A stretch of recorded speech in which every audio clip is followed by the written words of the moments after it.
নমস্কাৰ স্বাগতম জনাইছো সকলোকে। আজি আসলতে দীপাৱলী পোহৰ উৎসৱতে আপোনালোকক এটা সুখবৰ দিবলৈ চেষ্টা কৰিছো।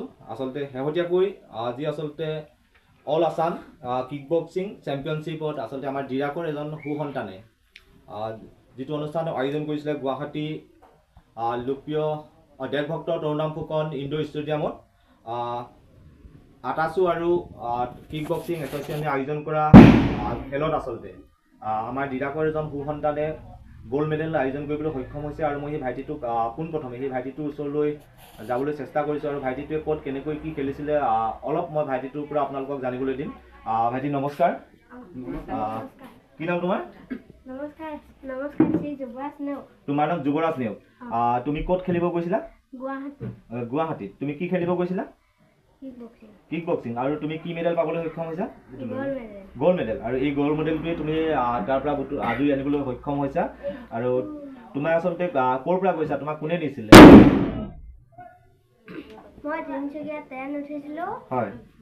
তাৰপিছত মই হৰদলত গৈছিলোঁ। আচ্ছা, তুমি হৰদলত গৈছিলা। তোমালোকৰ কোচাৰজনৰ নাম, তোমালোকক যে যিজন ছাৰে এইফালে যিজন ছাৰে শিকাইছিল সেই ছাৰজনৰ নাম কি আছিল? দীপাংকৰ ছাৰে শিকাইছিল। খুব এক সুন্দৰ পদক্ষেপ আসলতে ডিৰাক কিক বক্সিং একাডেমিৰ পৰা পাৰ্টিচিপেট কৰিছিলে এই ভাইটিয়ে। আসলতে গুৱাহাটীৰ দেশভক্ত তৰুণৰাম ফুকন ইনডোৰ ষ্টেডিয়ামত যি আসলতে কিক বক্সিং চেম্পিয়নশ্বিপ আটাচু আৰু কিক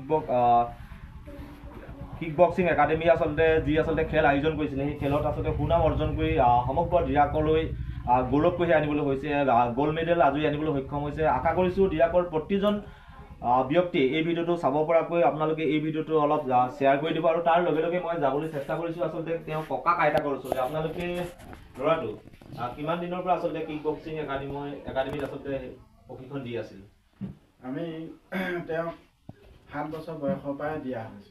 7 বছৰ বয়সৰ পৰাই। আৰু ইয়াৰ বাহিৰেও তেখেতে ক'ৰবাত খেলিব গৈছে নেকি? গৈছে তেনেকৈ।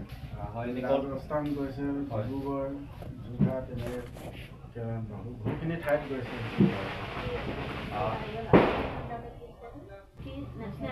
আইতাক হিচাপে আপুনি খুব যিহেতু আমি সন্তান এটা বা নাতি এটা আগুৱাই নিয়াৰ ক্ষেত্ৰত দেশৰ নাৰী সমাজৰ যথেষ্ট অৰিহণা কৰে, তেনে সময়ত আপুনি আপোনাৰ নাতিটোক কেনেধৰণে আগবঢ়াই দিছিলে? আমি সৰু পৰা 4 বছৰ বয়সৰ পৰা এটা খেলত আগবঢ়াই দিছিলোঁ। বক্সিঙৰ লগত আমি জুনিয়ৰ হেৰি কৰি দিছোঁ, তাৰপৰা আৰ্ট স্কুললৈও হেৰি কৰা হৈছে। খুব সুন্দৰভাৱে আচলতে প্ৰত্যেকেই আচলতে যথেষ্ট সহায়ত আচলতে আমাৰ ভাইটিটোৱে যুৱৰাজ কি কৈছিলা? যুৱৰাজ নেওগে আচলতে খুব সুন্দৰভাৱে প্ৰদৰ্শন কৰি আমালৈ যি আচলতে গৌৰৱী প্ৰশংসা উতলি আনিবলৈ সক্ষম হৈছে। আমাৰ তৰফৰ পৰা আন্তৰিক ধন্যবাদ জ্ঞাপন কৰিছোঁ। আৰু লগতে খুব সুন্দৰ খেলুৱৈ এগৰাকী আছে, খেলুৱৈগৰাকী ভাইটিৰ এই সফলতা তুমি কি ক'বা?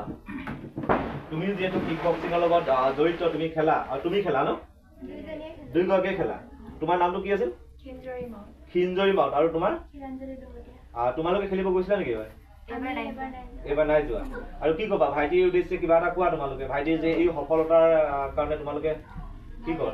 ভাল লাগিছে। হয়, আচলতে ডিৰাকৰ প্ৰত্যেকেই আজিৰ তাৰিখত আমি গৌৰৱ কৰি আছোঁ। আপুনি কিবা ক'ব? নাতিটোৰ এই সফলতা কি ক'ব?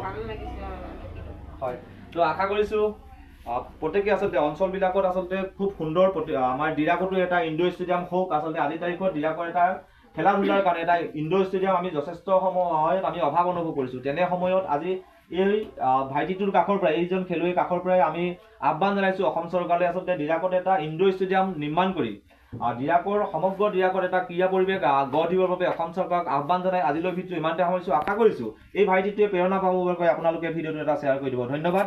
জয় অসম।